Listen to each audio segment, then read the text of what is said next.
बच्चों बोला कि नहीं? Take it easy. क्या बोल रहे स्टूडेंट्स लोग? एग्जाम आ रहे हैं, पढ़ेंगे। हेलो गाइस, आप लोग का स्वागत है हमारे यूट्यूब चैनल नफीस कमरान पे। आज हम करने वाले हैं सेल्फ असेसमेंट 3 का ऑल सब्जेक्टिव। ओके, और चलिए स्टार्ट करते हैं। 20 क्वेश्चन मैंने कर लिया था और 21 क्वेश्चन है। यहाँ क्या 21 क्वेश्चन में क्या बोल रहा है? Translate the following statement into chemical equation and then balance it. Okay, a metal in the form of ribbon burned with dazzling white flame and change into white powder। बोल रहा है एक मेटल है जो कि रिबन से burn होता है और वाइट फ्लेम प्रोड्यूस होता है। ओके, और वो पाउडर में चेंज होता है। कौन सा ऐसा है? तो रिबन से बर्न होने वाला एक ही है जो कि आपके सिलेबस में, और वो जनरली वो क्वेश्चन हर बार आता है। ओके, क्या है? Magnesium ribbon. याद आया? Mg+O2 होता है ना, MgO होगा।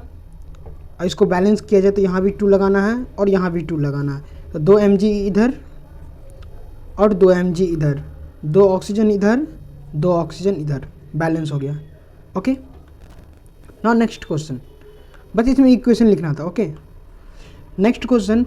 B sting leave the chemical substance that cause pain and irritation. बोल रहा है कोई एक ऐसा सब्सटेंस बताने के लिए जो कि दर्द और बहुत ज़्यादा इरिटेट करता है। ओके ना। सेकेंड में नेम द केमिकल सब्सटेंस, मतलब उस केमिकल सब्सटेंस का नाम बताने। Identify the type of substance which may give relief on the sting area when apply on it. इसमें 2 क्वेश्चन है। पहला कि कोई ऐसा केमिकल सब्सटेंस का नाम बताने जो कि इरिटेट करता हो और ज़्यादा दर्द देता हो, पहला में। दूसरा में बोल रहा है कोई ऐसा सब्सटेंस का नाम बताने जो मतलब रिलीफ देता हो, मतलब हम लोग को उस टाइप का बोलते हो ना, बहुत ज़्यादा आसानी, बहुत ज़्यादा कंफर्ट पहुंचाता हो। तो कंफर्ट पहुंचाने वाला बेकिंग सोडा। ओके, और इसको पहुंचाने वाला ये क्या नाम है? Methanoic acid, HCOOH, methanoic acid, जो कि ये बहुत ज़्यादा कष्ट पहुंचाता है। और बेकिंग सोडा अगर यूज़ करने पे रिलीफ पहुंचाता है। ओके, स्टंग एरिया में। ओके ना। अब है इसका और बोला क्वेश्चन 1 वर्ड। ये 2 क्वेश्चन दिया हुआ है। बोल रहा है इसमें कोई एक पूरे को एक वर्ड में कन्वर्ट करने। Water soluble base. Water soluble base को क्या बोलते हैं? वाटर सॉल्युबल बेस को अल्कली मेटल बोलते हैं, या अल्कली बोल दो। Okay, a substance which dissociate on dissolving in water produce hydrogen ion. Hydrogen ion कौन प्रोड्यूस करता है? एसिड। तो इसको सिंपल सा एसिड बोलेंगे। ओके, अब है what were the limitation of dominate trade. Dominate trade का लिमिटेशन बोल रहा है बताने के लिए। तो डोमिनेट ट्रेड का लिमिटेशन क्या होता है? तो डोमिनेट ट्रेड का लिमिटेशन होता है वो बहुत कम एलिमेंट के लिए, मतलब कुछ ही एलिमेंट के लिए वो क्या किया था, ट्रेड वाला जो नहीं था, 3 एलिमेंट को लेता था, दो एलिमेंट को, मतलब साइड वाला 2 एलिमेंट के एटॉमिक मास का मीन निकालो तो बीच का मास निकल जाता है। ये नहीं था डोमिनेट ट्रेड। तो लेकिन इसका लिमिटेशन क्या था कि बहुत कम एलिमेंट का, सब एलिमेंट का नहीं निकलता था इससे। ओके ना, पहला ट्रेड इसका लिमिटेशन था। या और भी बहुत ज़्यादा है, लिख लेना। Okay, why did Mendeleev leave some gap in his predictable. वो गैप क्यों छोड़ा था? वो इसलिए छोड़ा था क्योंकि वो पहले ही प्रिडिक्ट कर चुका था कि ये एलिमेंट आने वाला है। ओके, जो एलिमेंट उस टाइम में डिस्कवर हुआ भी नहीं था, उसको भी वो डिस्कवर करने, मतलब वो प्रिडिक्ट कर लिया था, वो सोच लिया था हाँ ये एलिमेंट आएगा यहाँ पे उसके प्रॉपर्टी से। ओके, उसके बाद give two advantage of sexual reproduction over asexual reproduction. 2 advantage क्या होगा? सेक्सुअल का और एसेक्सुअल का। ओके ना। देखो, एडवांटेज जो ना क्या होगा? Lead to stability of population species, मतलब कि पॉपुलेशन जो ना स्टेबल रहता है। Result in variation useful for survival of species over time, मतलब इस वेरिएशन से क्या होता है, बहुत दिन तक सेक्सुअल रिप्रोडक्शन जो करता है वो जिंदा रहता है, चाहे वो कोई भी हो। मतलब उसके प्रजाति उसके ये जिंदा रहते हैं, वो एग्जैक्ट नहीं जिंदा रहता है। ओके ना। Right the two function of each testes and ovaries, दो फंक्शन बताना है टेस्टिज और ओवेरीज का। तो इसका क्या, ये तो पहला टेस्टिज का जो नहीं स्पर्म फॉर्मेशन करता है पहला, दूसरा मेल सेक्स हार्मोन प्रोड्यूस करता है जो कि टेस्टोस्टेरोन बोलते हैं। ओके, ओवेरीज का ओवम प्रोड्यूस करता है और फीमेल हार्मोन प्रोड्यूस करता है जो कि जिसको बोलते हैं एस्टेस्टेरोन, ई से स्टार्ट है, टेस्टोस्टेरोन एस्टेस्टेरोन। Okay, 25 question number, magnetic field line are shown in the given diagram, a student make statement that the magnetic field acts stronger than Y, justify the statement, also redraw the diagram, mark the direction of the field. Okay, बोल रहा यहाँ पर का magnetic field क्यों strong है as compare to यहाँ पर का। ओके ना। तो एक चीज़ तो पहला कंडीशन तो ये भी पता होगा कि मैग्नेट के आसपास जितना भी नज़दीक जाओगे इलेक्ट्रिक फील्ड या मैग्नेटिक फील्ड उतना ज़्यादा बढ़ेगा। इलेक्ट्रिक फील्ड नहीं, मैग्नेटिक फील्ड क्या होगा, उतना ज़्यादा होगा जितना ज़्यादा मैग्नेटिक के करीब जाओगे, यहाँ पे जितना ज़्यादा करीब जाओगे। पहला तो ये रीज़न है, लेकिन इसका कोई और भी रीज़न होगा। तो ये देखो, रिलेटिव जो एक्सटेंस होता है मैग्नेटिक फील्ड का वो कैसे शो किया जाता है, वो degree of closeness of the field, मतलब डिग्री ऑफ क्लोजनेस से ये किया जाता है। तो डिग्री ऑफ क्लोजनेस एक्स का क्या है, ज़्यादा है, एक्स का क्या है, ज़्यादा है एज कम्पेयर टू वाई, इसी के लिए। अब है what is a solenoid, mention two way to increase the strength of the field of a solenoid.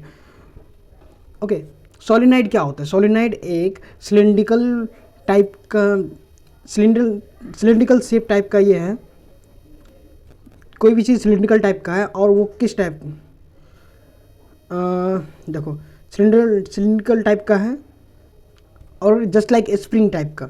Okay ना। तो इसको लैंग्वेज में बोलोगे तो कैसे बोलोगे, एक coil of many circular turn, मतलब बहुत ज़्यादा टर्न लिया हुआ है, इंसुलेटेड कॉपर वायर। ओके ना, wrapped closely in the shape of cylindrical called solenoid. Okay ना। ये इंक्रीज कैसे करता है, मतलब उसका मैग्नेटिक फील्ड इंक्रीज कैसे करता है, कैसे, by increasing the number of turn, जितने नंबर ऑफ टर्न बढ़ाओगे उतना ज़्यादा वो बढ़ेगा। Okay, by increasing current increase करने से उसका स्ट्रेंथ बढ़ेगा। ओके ना। अब है 27 question number, you are provided with 90 ml of distilled water and 10 ml of concentrated sulfuric acid to prepare the dilute sulfuric acid. Okay, what is the correction way of preparing dilute sulfuric acid, give reason. Okay ना, देखो इसमें ये है question, इसका इसमें reason ये है कि हमको क्या करना है, बोला करेक्शन वे क्या, मतलब सही तरीका क्या है। तो 10 ml कॉन्सेंट्रेशन सल्फ्यूरिक एसिड को हमको मिलाना है 90 ml वाटर में। ओके, और भी स्लोली। इसका रीज़न पूछ रहा है क्यों, तो इसलिए स्लोली मिलाना। अगर इसको हम स्पीड में मिला लिए या उल्टा कर दिए, इसको क्या वाटर को एसिड में मिलाए तो क्या होगा, ये एक्सोथर्मिक होता है और हीट बहुत ज़्यादा रिलीज़ होगा, और मतलब हीट रिलीज़ होगा तो वहाँ पर हमारा हाथ पैर मुँह कुछ भी जल सकता है। ओके ना, इसका ये रीज़न है।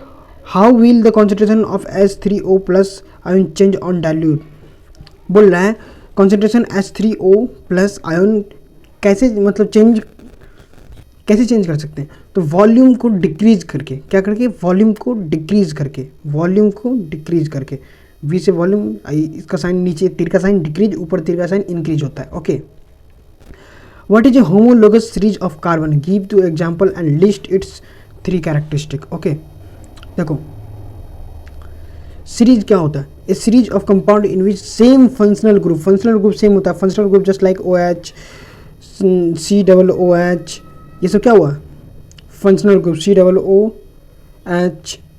ओके, ये सब क्या हुआ, फंक्शनल ग्रुप हुआ।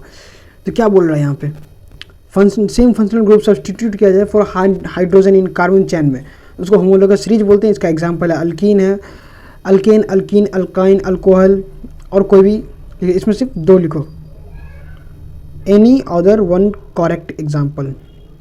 ओके, एक ही लिखना, ज़्यादा नहीं, एक ही लिखना। तुम्हारी मर्जी। खैर इसका कैरेक्टरिस्टिक देखो, they have same general formula same होता है, they have same functional group, the difference in the molecular mass of two successive member is 14U।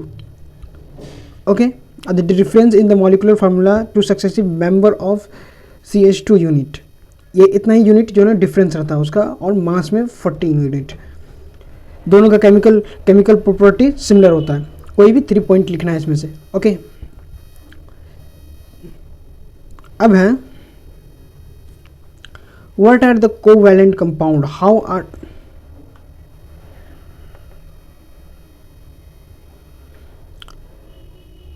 Are 3 different form of ionic compound list any. तो covalent compound जो कि non metal से बनता है। Okay, covalent compound non metal से बनता है। देखो, the compound that are form due to the sharing of electron between 2 atom compound having covalent bond. Okay, ionic compound are form due to transfer of electron. Ionic compound transfer से बनता है, covalent compound sharing से बनता है। Okay, इसका reason क्या है, origin, इसका कैरेक्टरिस्टिक क्या है, ये पुअर कंडक्टर ऑफ इलेक्ट्रिसिटी है। ओके ना, और low melting point and boiling point है इसका।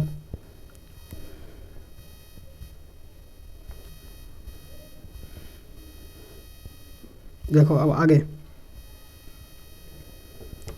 कौन सा हो गया, तो ये अब 29 क्वेश्चन नंबर। टेबुलर फॉर्म में बता रहा है distinguish between the feature of autotrophic nutrition and heterotrophic nutrition. Okay ना, ऑटोट्रॉपिक जानते ही हो, मतलब जो खुद से खाना बनाए उसको ऑटोट्रॉपिक बोलते हैं, जो खुद से खाना ना बनाए उसको हेटरोट्रॉपिक बोलते हैं। They can prepare their own food और they can not prepare their own food. Heterotrophic में हम लोग आते हैं, ऑटोट्रॉपिक में प्लांट आता है। Okay, they require raw material. इस टाइप का टेबुलर फॉर्म बोलना है तो हमेशा डिफरेंस हमेशा टेबुलर फॉर्म में होना चाहिए। वैसे भी बोले ना बोले उससे मतलब नहीं है, डिफरेंस हमेशा टेबुलर फॉर्म में ही होता है। Okay, they require raw material like CO2, H2O, presence in the sunlight and chlorophyll to prepare their food. They depend on the plant and animal for their food. They store the food in the form of starch. They store food in the form of glycogen. हेटरोट्रॉप क्या करता है, glycogen के form में food को store करता है, but ये autotroph क्या करता है, स्टार्च के फॉर्म में फूड को स्टोर करता है। Next question,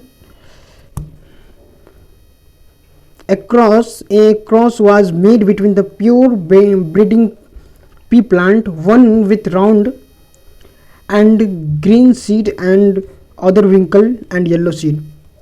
Write the phenotype of F1 progeny, give reason. phenotype देखो, the cross was made between the round green seed and winkle yellow seed. In the given cross, 2 traits were taken into account, which is dihybrid cross. Yellow colour क्या करता है, round shape में आया था, dominant मतलब round shape जो dominant कर जाता है, डोमिनेंट मतलब उभर जाता है। मतलब अगर जैसे कि जो ज़्यादा हो ना उसको ज़्यादा प्रायोरिटी देता है सब। ओके ना, वैसे ये डोमिनेंट कर जाता है, मतलब आगे ओवर ग्रीन कलर में एंड रिंकल शेप में। ओके, फॉर एग्जाम्पल देखो, RY स्मॉल वाई और ये राउंड रिंकल दोनों मिलके क्या हुआ, round and yellow. The above cross show round and yellow seed in F1 generation. It occurred because dominant trait express themselves whereas recessive trait get surprised.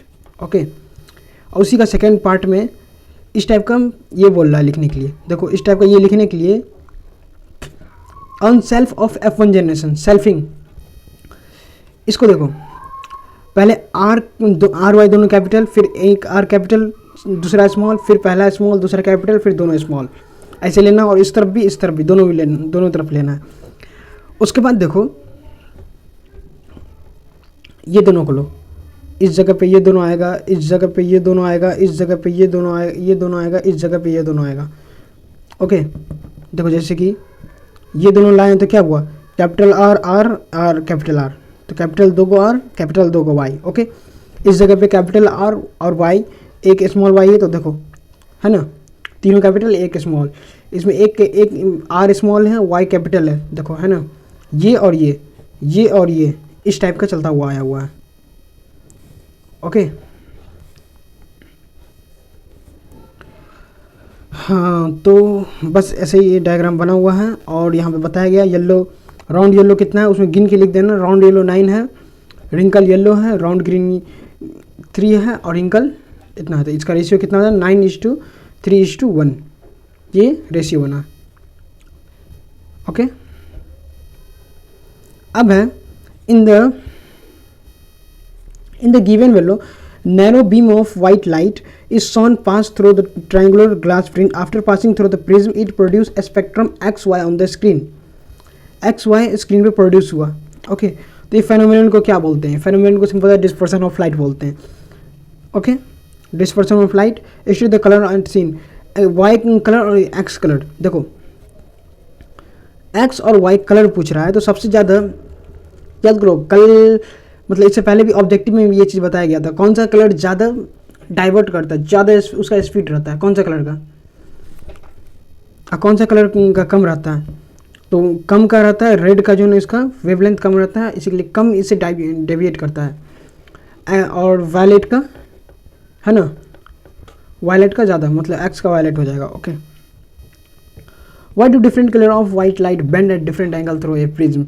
ये इसलिए होता है क्योंकि देखो इसका क्वेश्चन ये बोल रहा है कि क्यों बेंड करता लाइट, वाइट लाइट क्यों बेंड करता है डिफरेंट एंगल में प्रिज्म से, डिफरेंट कलर में डिफरेंट एंगल में। तो ये इसलिए होता है कि वाइट लाइट बना हुआ है 7 कलर से, ओके ना, और 7 कलर का अलग अलग स्पीड है। अगर स्पीड अलग है, वेवलेंथ अलग है, तो वो अलग अलग एंगल पे डेविएट करेगा। तो उसका स्पीड अलग है तो डेविएट भी अलग एंगल पे किया, जब अलग एंगल पे डेविएट किया तो इसीलिए सबका अलग अलग कलर भी आया और अलग अलग जगह पे भी जाके सब दिखे। ओके, 32 क्वेश्चन नंबर है, drive an expression for electric energy consume in a device in term of VIT, where V is the potential difference applied to it, I is the current drawn by it and T is the time। Okay, drive करना है, तो drive करने का हमेशा ये देख लो, drive करने क्या बोल रहा है, पर ये देखो पहले इलेक्ट्रिक एनर्जी बोल रहा है ड्राइव करने के लिए। ओके, तो इलेक्ट्रिक एनर्जी का पहले फार्मूला लिख लो, उसका ड्राइव करो। ओके, देखो W = QB, ये जानते हो ना, दोनों तरफ T से डिवाइड कर दो, इस इधर भी T से डिवाइड करो, इधर से भी T से डिवाइड करो। ओके, तो ये ओके नहीं T से डिवाइड मत करो, नहीं, पावर का फॉर्मूला क्या होता है, P = W/T, ये होता है ना। तो W = क्या होता है QB, तो W = QB लिखे। V = क्या होता है IR होता है ना, तो V के जगह पे IR पुट किए तो क्या बन गया, V की जगह पे IR और IR। अब QIT क्या होता है, QIT क्या होता है, QIT I होता है ना, I = क्या होता है QIT होता है कि नहीं होता है। तो ये I, यहाँ पे ये I और ये I मिलके I² R, तो मतलब पावर इतना हो गया। इसको टाइम से T से मल्टीप्लाई करो तो एनर्जी दे देता है, मतलब I² RT। ओके, I को क्या लिख सकते हैं, देखो V = IR होता है ना, तो I को क्या लिख सकते हैं V/R। तो यही ना किया गया यहाँ पर, ये इस I की जगह पे V/R लिखा गया, तो मतलब I² है तो V²/R², एक R से एक R कट जाएगा, एक R से एक R कट गया तो मतलब V²/R, मतलब V²T/R। ये ना होता formula energy in term of volt, resistant and time कि इसमें आगे क्या हो गया V²RT। डेरिवेशन ये हमेशा याद रखना।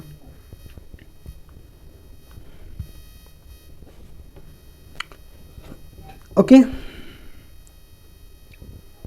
अब है draw a diagram show magnetic field line around a bar magnet, list any two property of magnetic field line. 2 property बताना है मैग्नेटिक फील्ड लाइन का। ओके, देखो 2 प्रॉपर्टी जो है ना वो कभी इंटरसेक्ट नहीं करता है। ओके, ये क्वेश्चन भी आता है क्यों नहीं इंटरसेक्ट करता है, ठीक ना, तो वो भी देखना है वो क्यों नहीं इंटरसेक्ट करता है। क्योंकि अगर एक जगह पे अगर 2 लाइन अगर इंटरसेक्ट किया ऐसे, तो यहाँ इस पॉइंट पे जहाँ पे इंटरसेक्ट किया है ये पॉइंट पे क्या होगा, 2 मैग्नेटिक फील्ड होगा, और दोनों मैग्नेटिक फील्ड का अलग अलग डायरेक्शन रहेगा, जो कि इम्पॉसिबल है। इसका रीज़न यही है कि दोनों एक जगह इंटरसेक्ट नहीं करता है। Okay. Outside the magnet, the magnetic field line are directed from north pole of the magnet to south pole. Okay, north pole से south pole जाता है. The magnet field line at one point given direction of the magnet field at a point. देखो इसका diagram ये से बनेगा और ये भी डायग्राम भी याद रखना है. ओके ना. अब next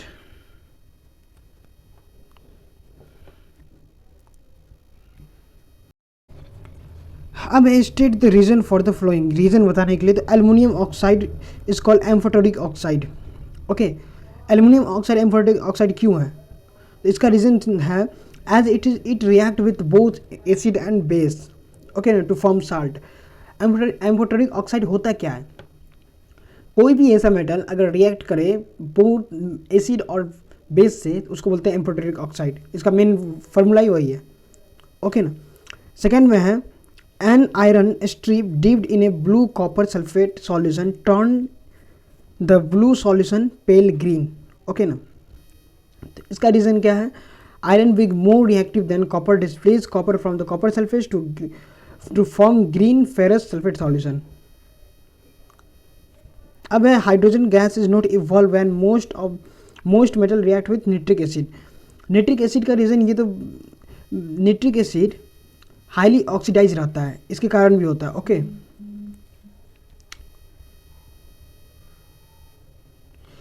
nitric acid is a strong oxidising agent. Hydrogen gas produce and get oxidise to H2O, इसी के लिए नहीं होता है. Calcium does not occur in free state in nature. Calcium क्यों नहीं फ्री स्टेट में पाया जाता है? क्योंकि कैल्शियम रिएक्टिव मेटल है. Okay, it react with chemical in surrounding and occur in combined state. बहुत ज़्यादा रिएक्टिव मेटल है. सोडियम और potassium metal are kept immersed under kerosene. ये क्यों रखा जाता है? ये भी रिएक्टिव मेटल है. अगर उसमें नहीं रखेंगे तो क्या होगा? हाई रिएक्टिव है, अगर नहीं रखेंगे तो रिएक्ट कर जाएगा ऑक्सीजन से और आग लग सकती है. Sodium and potassium are highly reactive metal and react vigorously with oxygen in air and may even cause fire. They do not react with kerosene. Kerosene से रिएक्ट नहीं करता है, ये रीज़न है. नहीं तो ऐसा हुआ, पता चला कि हम टेबल पे रख के गए सोडियम और पोटासियम, इस तरफ आए तो वहाँ बम फूटने लगा. बम बम ऑक्सीजन से रिएक्ट करेगा, आग लगेगा, आवाज़ करेगा. ओके, अब नेक्स्ट है right the function of the flowing part. Write the function of the flowing part in human female reproductive system, ovary, oviduct and uterus. ये तीनों का फंक्शन बताना है. और describe a brief structure of placenta. Placenta देखो, ovary क्या करता है? रिलीज एक करता है. कोई भी एक लिखना है. फीमेल गेमेट प्रोड्यूस करता है, ओवम प्रोड्यूस करता है, रिलीज एस्ट्रोजन, ये वो नहीं होगा शायद, एस्ट्रोजन होगा. फीमेल हार्मोन प्रोड्यूस करता है. ओके, कोई भी एक लिख देना. ओविडक्ट क्या करता है? ट्रांसफ़र करता है ओवम को. ओविडक्ट क्या करता है? ट्रांसफ़र करता है ओवम को egg from ovary to uterus. Site of the fertilisation. Oviduct जो है फर्टिलाइजेशन का साइट भी है. यूटेरस डेवलपमेंट, एम्ब्रायो जो डेवलप होता है उसमें हेल्प करता है. और फ्यूटस को भी. फ्यूटस लास्ट स्टेज होता है और एम्ब्रायो फर्स्ट स्टेज होता है. Placenta it is a disc like tissue embedded in uterine wall which contain villi on the embryo side and tissue and blood space on the mother side. देखो placenta जो है disc like होता है और इसका function क्या है? Embryo को पालना पोसना. प्लेसेंटा इसका काम ही यही है. क्या करना है? इसको क्या नाम है? एम्ब्रायो को प्रोवाइड करना ब्लड, फूड या जो भी उससे वेस्ट मटेरियल लेना. ओके, क्योंकि बिना एम्ब्रायो भी अगर जिंदा कैसे रहेगा? जब तक से उसको भी फूड नहीं मिलेगा, उसको भी भोजन नहीं मिलेगा, उसका भी वेस्ट कुछ निकलता होगा. ओके ना, तो कुछ तो होता होगा ना. तो उसको कौन ये करता है? प्लेसेंटा ही काम करता है. प्लेसेंटा का बहुत बड़ा रोल है इसमें. ओके, अब है व्हाट इज पॉलिनेशन. पॉलिनेशन हमेशा याद रख लो. देखो 3 मैं कराया हूँ सेल्फ असेसमेंट, ये तीसरा है और तीनों में लगभग पॉलिनेशन आया है. ओके ना, इट में भी इंपॉर्टेंट होगा इसलिए ज़्यादा दे रहा है. How does it occur in plant. ये कैसे ऑक्यूर करता है प्लांट में, मतलब कैसे होता है? How does pollination lead fertilisation, explain. Okay,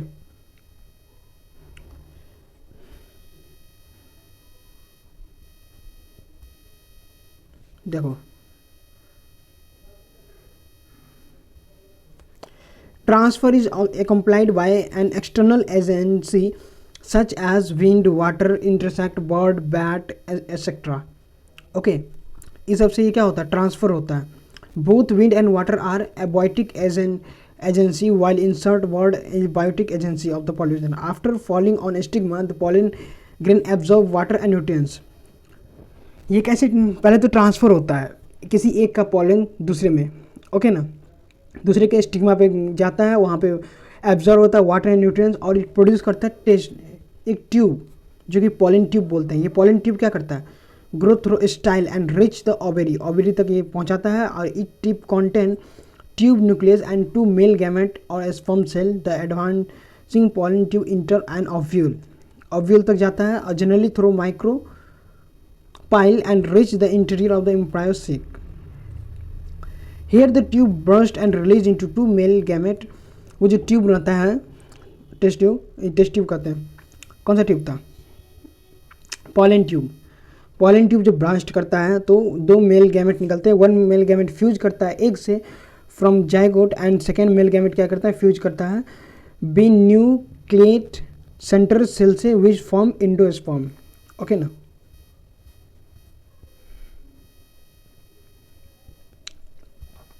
अब है an object place at a distance of 30 centimetre from the concave lens. Concave lens मतलब ये, सॉरी ये हुआ concave lens. Concave lens focal length 30 centimetre. Use the formula to determine. देखो u दिया हुआ है 30 सेंटीमीटर एन ऑब्जेक्ट, हाँ तो -30 हो जाएगा. इसमें बताए थे कल भी हम, ये -30 क्यों होगा, अगर इस तरफ रहेगा तो माइनस में रहेगा, इस तरफ रहेगा तो प्लस में रहेगा. ओके, फोकल लेंथ दिया हुआ है, एफ बी दिया हुआ है 30 सेंटीमीटर, तो एफ बी -30 सेंटीमीटर होगा. तो इसका फार्मूला होता है 1/f = 1/v - 1/u. ये फार्मूला होता है. इस फार्मूला में पुट करो, निकल जाएगा. क्या निकालना, v निकालना ना, v निकल जाएगा. ओके, देख लो एक बार.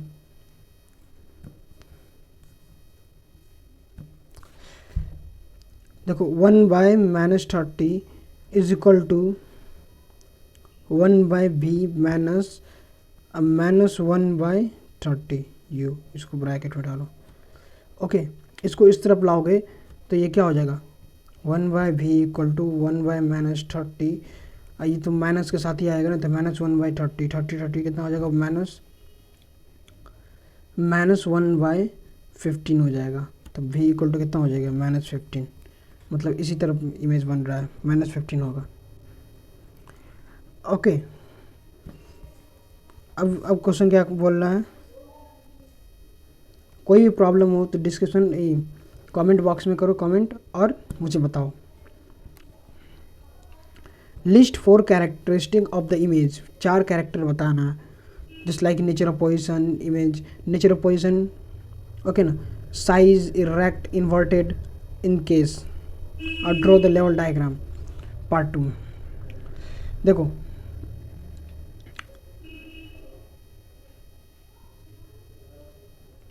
ये इतना आ गया -15 सेंटीमीटर. उसके बाद मैग्नीफिकेशन से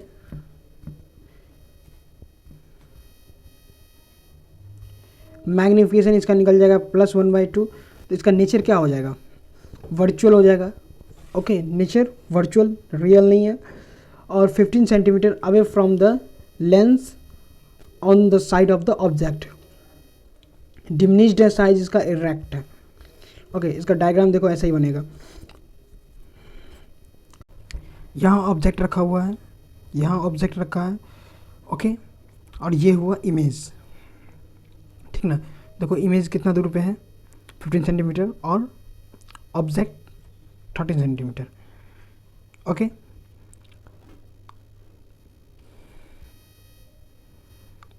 अब इसका लास्ट क्वेश्चन है.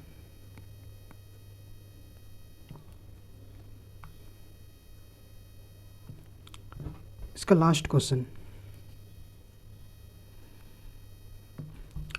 Draw a ray diagram to show the formation of image by a convex lens when an object is placed